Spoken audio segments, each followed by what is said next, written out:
Welcome back to Studio 701. Now, the holidays can be a magical time of year, but it can also be a very busy time of the year when parents are distracted and often overwhelmed. Because of this, some studies show that children can be abused more often during the holidays. To help bring this issue to light, we welcome Corey Weigel from Dakota Children's Advocacy Center. Thank you for being here with us this morning, Corey. Well, thank you. Good morning, Corey. Now, Corey, let's start out by having you tell us your role at the Dakota Children's Advocacy Center and really what got you involved in the industry. Yeah, at the DCAC, I'm actually a program coordinator for the forensic interview program, and I'm also a counselor for kids and adults and their parents, of course, at the DCAC. What really got me into this role, I just kind of fell into it, actually. I went to school for criminal justice and psychology, and then I got my master's in counseling, and my professor was actually my boss now. So she asked me if I wanted a job, and I jumped right on it. So, Corey, you know, we talked about how some studies show children may have a higher chance of being sexually abused during the holidays. Why might that be? You know, it's an overwhelming time. It's also an overwhelming time, especially with 2020 and everything that's going on right now. You know, parents take on too much, and they really want to be that great leader of the family, and they just take on more than they can chew, really. And so what can we do to prevent this from happening? You know, please walk us through. You brought some tips. Can you walk us through those? Yeah, so we have 5 safety tips for everybody during the holidays, and then we'll jump into a little bit more concrete ideas for different types of abuse. But the 5 safety tips that we have for everybody is really just to be prepared to enforce your child's boundaries. You know, kids are people pleasers. They really want to please that authority figure in their life. And, you know, we as parents need to make sure that they know that their body belongs to them and that they have the ability to say no. And of course, don't let your household rules go out the window in this great time. Your kids need that structure and they need that routine, and kids coming into your home, they really need to follow those same rules.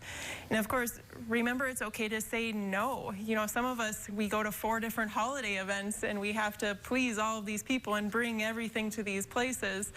But really, it's too much. So we need to learn how to say no, and especially when you have those toxic family events that we can just, you know what, I'm not coming this year. And 2020 is really a great excuse just to say no.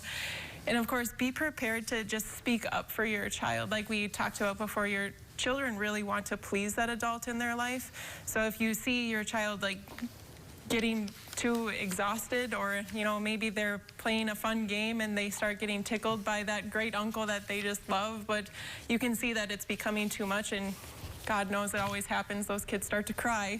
You need to be able to speak up for that kid, and you know where your kids are. Even with the family around, you need to be able to watch your kid and be able to supervise them at all times. So require them to stay right in your line of sight. Those are some great safety tips, Corey. Now, you also have some tips for preventing sexual abuse, physical abuse, and neglect. So let's go ahead and start with the sexual abuse. Yeah, so sexual abuse really comes down to kids knowing their boundaries and really wanting them to be able to speak up for themselves.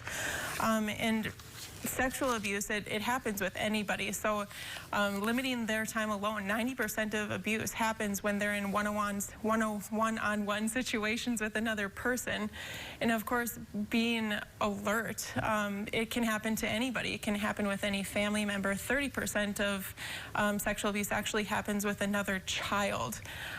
Sometimes they're stronger, sometimes they're just more deviant, but it can happen to anybody. And of course, trust your gut. Parents always need to trust their gut. If you have a bad feeling, go check on your kid and make sure that they're okay. And your tips for preventing physical abuse? Yeah, so physical abuse is really about us as adults taking the time that we need. You know, we send our kids into a timeout to give them a safe space. We as adults also need to do that and step away, take a breath, and really come back fresh. And then, of course, reach out if you need somebody, if you need to, you know, step out of the house just to get away. Make sure you reach out to your neighbors, to your family members who you trust to support you in that time, and be a support for others, of course. And if you suspect that something's happening to a kid that you're maybe not with all the time, but you see something, you need to report it. As adults, it's our job to make sure that all kids are safe, not just our own. I think you hit the nail on the head. I know it's very important. You had to talk to your kids and take that breather for some of these. Now, finally, what are your tips for preventing neglect? You know, preventing neglect is about really monitoring your kids, and you know, us with really small kids, we really want to be able to give them age appropriate things for them to do. So you know, little Johnny can take the food to the refrigerator or help clear off the table, and of course ask for help. If you can't keep up with everything that you're doing, ask somebody to watch your child for you, and really focusing on that quality over quantity. You know, holidays aren't about who can bring the most dishes to the table. It's about really that quality of the holiday and quality of spending time with family. Absolutely. Well, Corey, definitely not a subject that everyone is comfortable talking about, but a subject that we all do need to talk about. So thank you so much for being here this morning.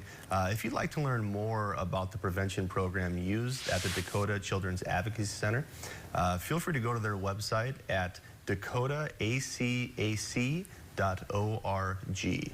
And Corey, they can find some of those resources and those tips that you talked about on there. Is that correct? They can find those amongst other tips. Actually, these tips came from the Darkness to Light program. It's a prevention program that we use at the Dakota CAC, and we go around to the schools and we talk about safety tips and prevention for all of our kids.